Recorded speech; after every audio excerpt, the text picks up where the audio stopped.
My husband abandoned me in the car while I was in labor just to vacation with his parents, until a twist revealed a truth that ruined his perfect mask. I'm filled with anxiety about going to the hospital alone, but I swear I'll make it through.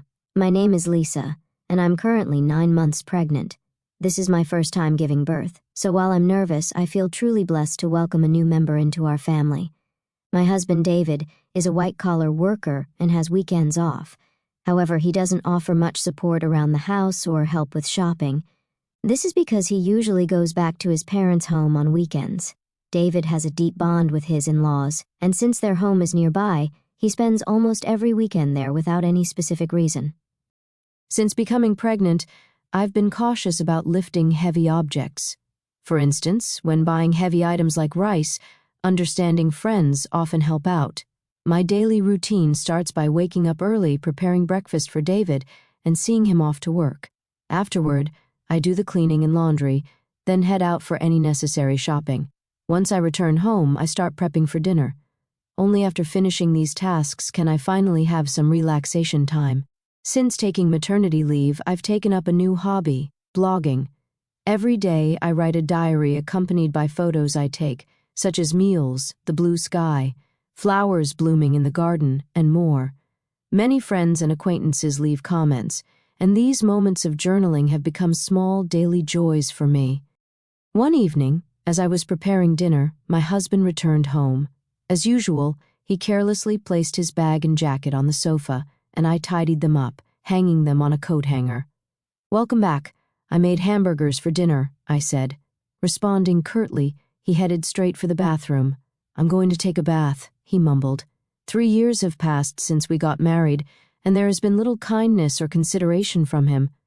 I occasionally wonder if this is truly what a marital relationship should be like, but I've resigned myself to it. When David returned in his pajamas, I handed him a drink. "Where's the beer?" he asked, glancing at the bar. "I'm sorry, I forgot to buy it today.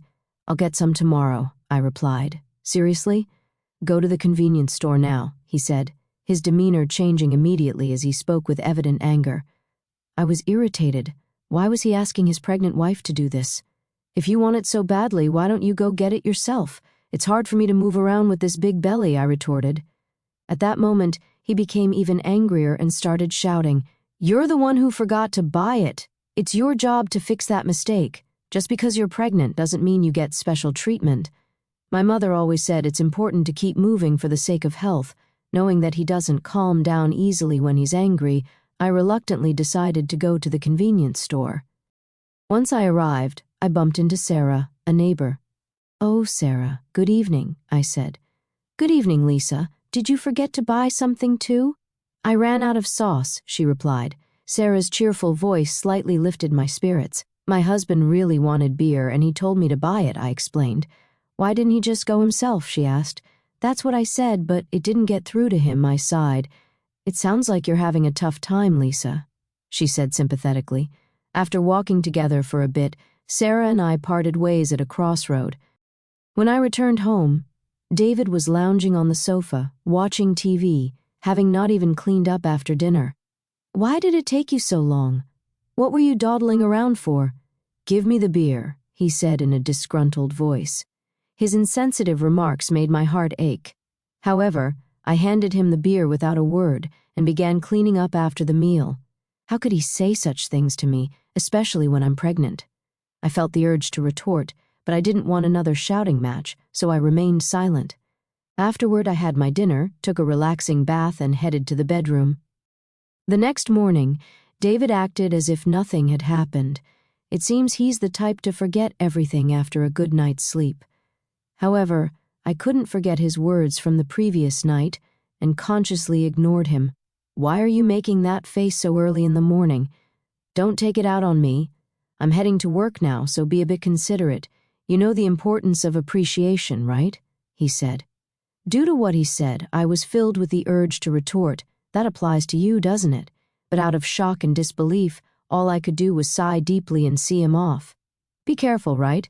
I want dinner tonight. See you," he said without any explanation, leaving in a hurry. After seeing him off, I took care of household chores and went shopping as usual. However, Since David mentioned he wouldn't be having dinner, I decided to prepare something simple just for myself. Then, as I was about to start my meal alone in the evening, I heard David's unexpected return and rushed to the entrance. "I'm back."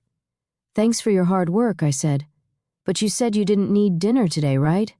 "Yeah, but my drinking party got canceled." "I'm hungry." "You have something to eat, right?" he replied.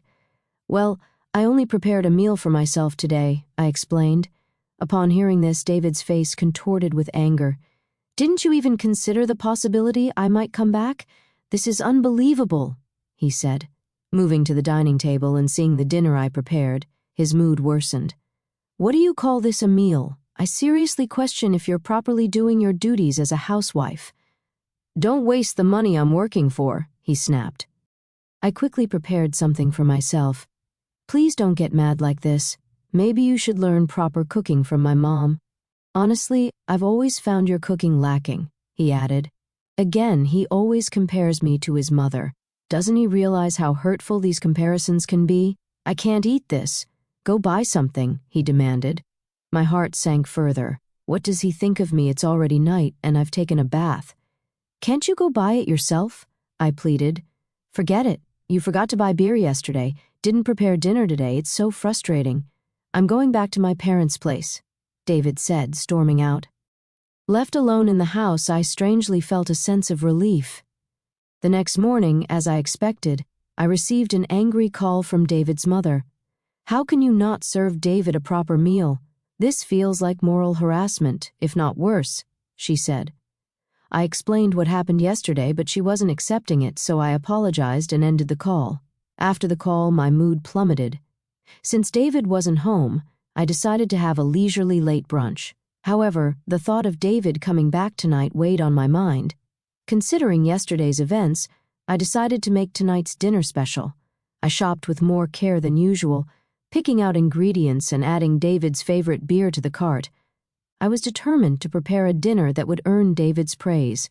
I shortened my blog update time a bit to allocate more time to cooking.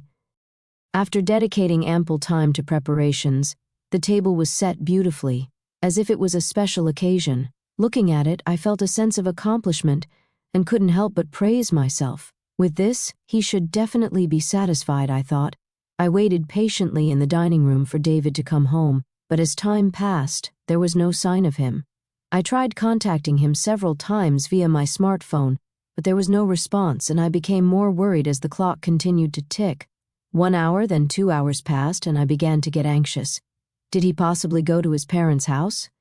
Thinking this, I called David's parents to check, but they said he hadn't come there either. I tried calling David multiple times, but still there was no response. As midnight approached, just when I was considering contacting the police, a staggering David returned home. He seemed clearly drunk. "I'm home," he slurred, hiccuping. I rushed to the entrance in concern and found David lying on the hallway floor. "What happened? Are you okay?" I asked. Hearing my voice, he responded angrily, "Too loud! Go away!" He then staggered toward the dining room. When I tried to support him, he forcefully shook off my hand. "Don't touch me! Don't come near me with that ugly face. To think you're my wife," he spat out in his drunken state, then lay down right there. Those words were beyond shocking. Why can't he consider others' feelings? His remarks hurt me deeply, and I was filled with thoughts that maybe he no longer sees me as family. Tears welled up in my eyes. I put so much effort into cooking, and it was all for nothing. With that thought, I had my dinner alone, enveloped in loneliness. The next morning, David woke up as if nothing had happened. "My head hurts. I guess I drank too much, but why did you leave me in the hallway?" he said. "You chose to lie down there, David." "It's not my fault," I replied. "Aren't you my wife?" "At least take care of me when I'm drunk," he said. David's words made me wonder why he always blames me right away. "If you weren't going to eat at home, you could have at least let me know. I prepared a nice meal, and I called you multiple times. Why didn't you answer?" I asked. David replied nullly, "My drinking party from the day before got rescheduled to yesterday. Do I have to report everything? Besides, you know how hard it is to pick up the phone during a gathering. Think about my situation." With every word David said, My heart grew colder, and my expectations of him diminished. That way, I won't feel hurt or disappointed anymore, I thought. I'm taking a break and going back to my parents' home tomorrow. Being with you lately feels unpleasant and boring, he said. Seeing David's attitude of looking down on me made me increasingly consider the option of divorce. Our baby is due soon, and my heart races in anticipation. Even though I've heard stories about the pains of labor from friends, my excitement to meet the new life inside me overshadows those concerns. The neighbors often encourage me with words like, "It's just a little while longer," which brightens my mood. "Hey, want to go on a family trip soon?" David said one evening after returning home, making a surprising suggestion. "Really? But I'm talking about a family trip. My mom and dad want to join," he added. I was taken aback. Why would his parents make such a proposal? Tensions exist between me and David's parents. Whenever there's an issue concerning David, they tend to blame me, like the previous phone call incident. However, the sudden idea of a trip left me doubtful. "I'm about to give birth soon, and traveling a long distance might be a bit risky," I said. David replied, "How many times do I have to tell you? Just because you're pregnant doesn't mean you're sick. My parents are thoughtfully inviting us." "But what if something happens?" I asked. "It'll be fine. Everything's already decided. We'll go for 2 nights and 3 days next week," he said. "What?" "Next week is my due date. That's a bit," I started, but David cut me off. "Just do as you're told. Prepare for the trip. End of discussion," he said, then left the room. I was in trouble now, I thought to myself. The next day, I sought advice from a close friend and explained the situation. She was concerned and said, "That's a bit too much." While I was contemplating how to decline the offer, the day of the trip suddenly arrived. "Actually, I'm not feeling well today.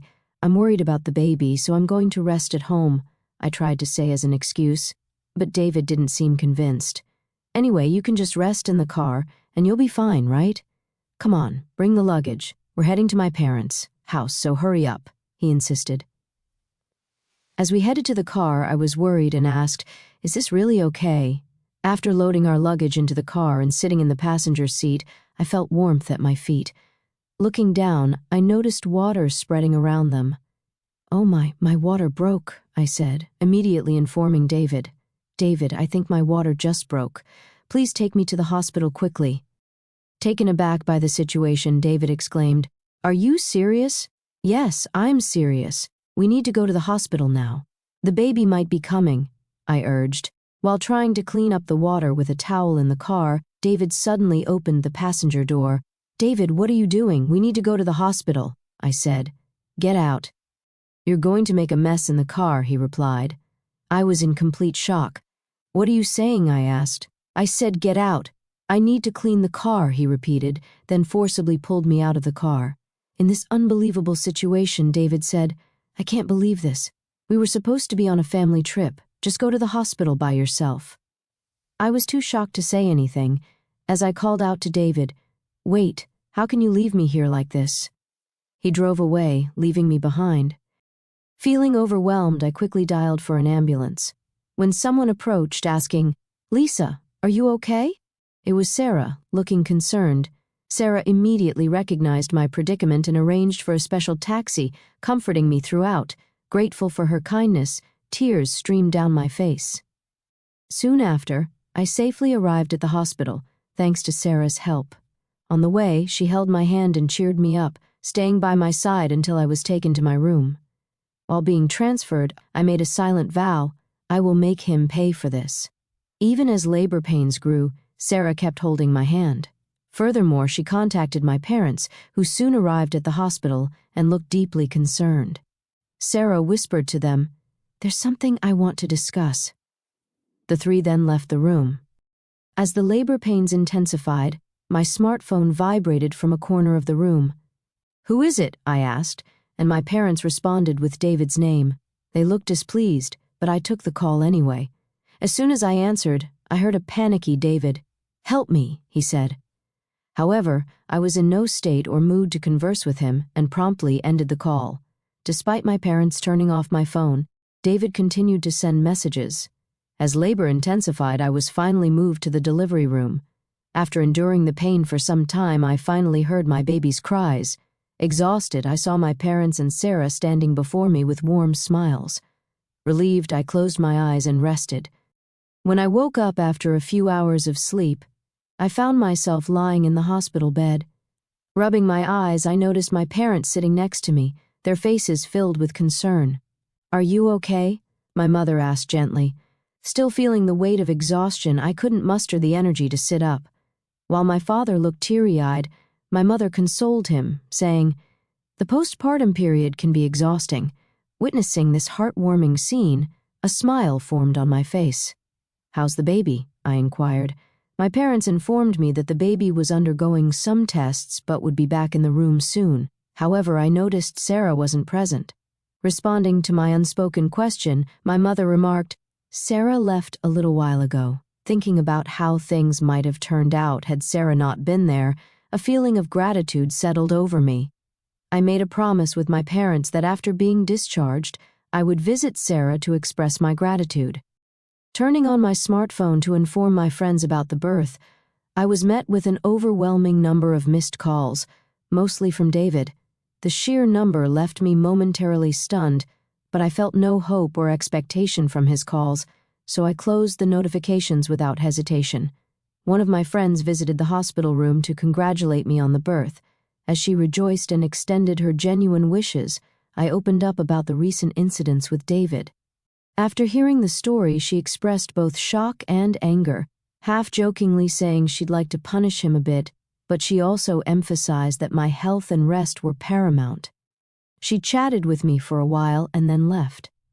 My parents, already briefed by Sarah about the whole episode, asked, "What are you planning to do next?" I shared my thoughts about my relationship with David and told my parents, "I'm considering divorce." They respected my decision and provided their support. Upon my discharge, I planned to stay at my parents' house, where they had prepared a room for me. Meanwhile, David seemed to have visited the hospital, but as I had informed the hospital staff that I didn't wish to see him, he wasn't allowed in. The next day, Sarah came to my hospital room, holding a fruit basket. "Sarah, you came!" I exclaimed with delight. "You seem to be recovering well, but remember not to overexert yourself. Postpartum fatigue can be quite profound," she advised. Feeling comforted by Sarah's words, I sighed with relief. Taking the fruit basket from her, I said, "Sarah, thank you so much for helping me. I don't know what would have happened if you weren't there." I expressed my deep gratitude as I bowed deeply. Sarah gently laughed, saying, "What's most important is that both you and the baby are healthy. I just want a small hand. Regardless, I'm forever grateful. Once things settle down, I'll come over to thank you properly," I replied. Sarah laughed warmly in response. "You know, I've talked to my husband about what happened. He seemed quite furious," she said. From her words, I could somewhat deduce David's situation. "Sarah, I'm truly sorry for dragging you into this mess," I admitted. "Don't worry. Remember who you owe for being able to work at your current company? This incident is truly hard to forget," she said. At that moment, I heard a stern tone in Sarah's voice for the first time. Sarah was actually the wife of the CEO at the company where my husband worked. When we first moved to this residential area, I had no idea about this fact. However, as we frequently encountered each other at the local supermarket, shops, and occasionally at convenience stores, we gradually became closer. We even began to enjoy tea together, and during these sessions, I learned about the nature of her husband's job. On the other hand, my husband was completely unaware of this background. This was because he didn't even accompany me for our initial neighborhood greetings and didn't prefer interacting with our neighbors. Sarah had previously told me gently, "I don't want to cause any trouble, so don't tell your husband," and I had respected that request. Knowing that I was pregnant and still being forced to endure my husband's unreasonable behavior, Sarah had several times suggested, should I talk to my husband about this? However, I had always declined, not wanting to trouble her, but with this recent incident, perhaps even Sarah reached her limit. That's why my husband kept calling. "Sarah, I really can't thank you enough for everything," I said. Sarah's strong words made me realize how fortunate I was to have someone who'd go to such lengths for me. I couldn't help but tear up. Seeing my reaction, Sarah once again gave me a warm smile. "Lisa, you're a dear friend to me. I can't just stand by and watch when something like this happens to a friend," she said. Our conversation was filled with heartfelt smiles. However, my husband's messages didn't stop, despite the barrage of notifications online. I consciously ignored them all. Thinking about the divorce made my mind clear, and all I wanted was to think about how to live my life with my baby. As I was preparing to leave the hospital, a close friend visited my room, handing me her smartphone and saying, "I want you to see this." Displayed on her phone was a post that had become a major topic on a certain social media platform. When I asked what it was about, she informed me that she had posted about my husband's recent actions on social media. My friend had a significant influence on social media with a massive follower count. One day, she received a reply to one of her posts. The follower who replied had, by chance, captured a video of the scene where I was yelled at by my husband after being pulled out of the car. The follower, wanting to protect my privacy, blurred my face in the video and, with my friend's permission, shared it online. The video spread like wildfire, and as a result, personal details about my husband and even his company were identified. Currently, my husband seems to be under a barrage of criticism online. "What? I had no idea it had escalated to this level," I said.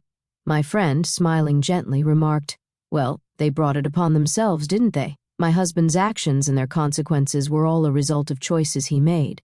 Furthermore, when one of my husband's friends confronted him about the incident, he reportedly excused himself, saying, "I had a prior travel commitment with my parents that day, so I had no choice." Because of this statement, not only my husband but also his parents began to face criticism online. The story spread even in the vicinity of my in-laws' home, and there seemed to be various topics related to my husband's parents circulating on social media.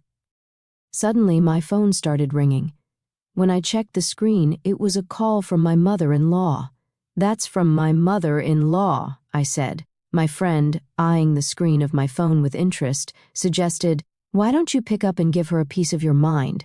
However, I was so fed up that I felt no words to do so and decided to ignore it. Before I knew it, the missed calls log was filled with names of my husband, father-in-law, and mother-in-law. Ever since the incident was highlighted on social media, even the hospital staff seemed to be aware of my situation and started offering genuine support. Whether my husband or in-laws came to the hospital or called multiple times, the hospital staff didn't allow any contact with me. As my discharge date approached, I had one pressing worry: whether my husband and in-laws might be lurking outside the hospital. My parents reassured me, saying, "You have nothing to worry about," but the thought of my precious baby being in danger left me anxious. However, that concern was quickly dispelled. On the day of my discharge, as my parents were helping me with my belongings, I heard my husband's voice shouting, "Lisa!" followed by the loud voices of my in-laws. Suddenly, men in black suits surrounded me, forming a protective barrier. As I tried to understand what was happening, one of the men approached me, gently opening the car door and saying, "Don't worry, we're here on Sarah's request to protect you." It seemed my parents were already aware of this, as my mom said, smiling, "Didn't I tell you there's nothing to worry about?" Believing her words, I felt relieved and smoothly got into the car. All the while, my husband and in-laws, overwhelmed by the presence of the bodyguards, couldn't come any closer. I can't find the words to express how grateful I am for Sarah supporting me like this. The only thing occupying my mind was how to reciprocate Sarah's kindness. My parents felt the same, saying in unison, "We have to find a way to show our gratitude to Sarah." Although my new life began smoothly and pleasant days continued, the contacts from my husband and in-laws never ceased. I mailed them the divorce papers, but there wasn't even a hint of acceptance. One day, my in-laws called our home. It seems my father answered, and they addressed him with the attitude of, "She became a part of our family, so no matter how she's treated, she shouldn't complain." When my father angrily retorted to their statement, it seems they were taken aback and quickly hung up. While discussing how to handle this with my parents, I decided that seeking professional assistance was the best course of action and resolved to consult a lawyer. Coincidentally, my father was acquainted with a lawyer, and when we explained our situation, he graciously promised to help. I informed the lawyer about the videos circulating on social media and detailed past events. When the lawyer reached out on our behalf, my husband was initially taken aback. However, over time, he became defiant. "We'll solve marital issues ourselves. We don't need a lawyer," he argued in a flustered tone. However, the lawyer calmly responded, "I'm acting upon Lisa's request. Any future communication should be directed to me. It's up to Lisa, my client, to decide whether or not she wants to involve a lawyer." My husband was at a loss for words. Though initially refusing to divorce, when mediation and the possibility of a court case were suggested, the word court seemed to shake him, and he reluctantly agreed to the divorce.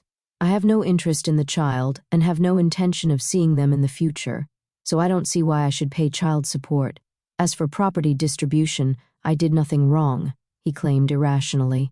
The lawyer calmly explained from a legal perspective, but my husband still seemed unconvinced. "In that case, it seems we'll meet in court," the lawyer suggested. My in-laws, who were listening nearby, appeared to panic and immediately agreed. When I was informed of this by the lawyer, I was shocked that I had ever married such a man. I had been communicating with Sarah since returning to my parents' home, and when I told her about the recent events, she playfully and gleefully suggested, "How about seizing your ex-husband's retirement pay? Garnishment is one way, right?" Feeling overwhelmed by Sarah's astuteness, I was later contacted by the lawyer, who conveyed that my husband wished to apologize in person. Wanting a satisfactory conclusion, I agreed to converse over the phone under the supervision of the lawyer. The day of the scheduled call arrived. On that day, I was accompanied by my parents and the lawyer. From the other end of the line, I heard, "Finally, you answer. Apologize now and I'll forgive you, so come back home. Let's be a couple again. The house is a mess, I might lose my job, and everyone's looking at me coldly. All of this is your fault, so take responsibility." He continued to bombard me with accusations. Without being overwhelmed, I calmly chose how to react. When he said, "See, you can't even reply properly. Truly a woman with no redeeming qualities," I finally responded, "Just so you know, this conversation is being recorded. I'll keep it as evidence. Goodbye." Hearing this, my husband's voice revealed his shock. "Wait, you recorded it? That's not fair, right?" I was joking. "I'm sorry, I can't live without you. Let's start over. We truly loved each other, right? I promise I'll try harder from now on," he pleaded. After hearing those words, I immediately hung up the phone. With the recorded audio in hand, I handed it to the lawyer and asked, "Can you utilize this audio as evidence?" Shaking his head in disbelief, the lawyer remarked, "He truly is an incorrigible man." My parents, feeling the same as me, firmly decided to sever ties with him. Seeing his behavior filled them more with astonishment and disappointment than anger. At some point, I realized I was slightly enjoying this drama, clinging to the little devilish side of me that emerged. The divorce procedures with my husband concluded smoothly. Both the property distribution and child support agreements went forward without a hitch, and the turmoil began to subside. Due to the information Sarah shared with her husband, the president of my ex-husband's company, he was promptly disciplined. The president, known for his family-oriented values, believed that an employee who couldn't protect his family couldn't be trusted by the company. David lost his job, couldn't make housing loan payments, and returned to his parents' home. His reputation was tarnished by the viral video, and he struggled to find stable employment, barely making ends meet with short-term part-time jobs. Rumors spread about his parents too, and according to reports from Sarah's friends in the neighborhood, they seemed to live in perpetual unease. The cold societal judgment they faced, which exceeded my expectations, made me think that, surprisingly, this ostracization might be harder for them than any legal repercussions. With most matters settled and my health recovering, my parents, my baby, and I visited Sarah's home to express our gratitude. Both Sarah and her husband seemed genuinely happy and doted on my baby, making us feel warm and welcomed. After that, Sarah and my mother became close friends. Similarly, Sarah's husband and my father got along very well, and our families grew close. Furthermore, Sarah and her husband's son was around my age, and to everyone's surprise, our relationship began to develop in an unexpected direction. A few years later, the idea that I might actually become a part of Sarah's family was something no one could have ever predicted. Life truly is full of surprises,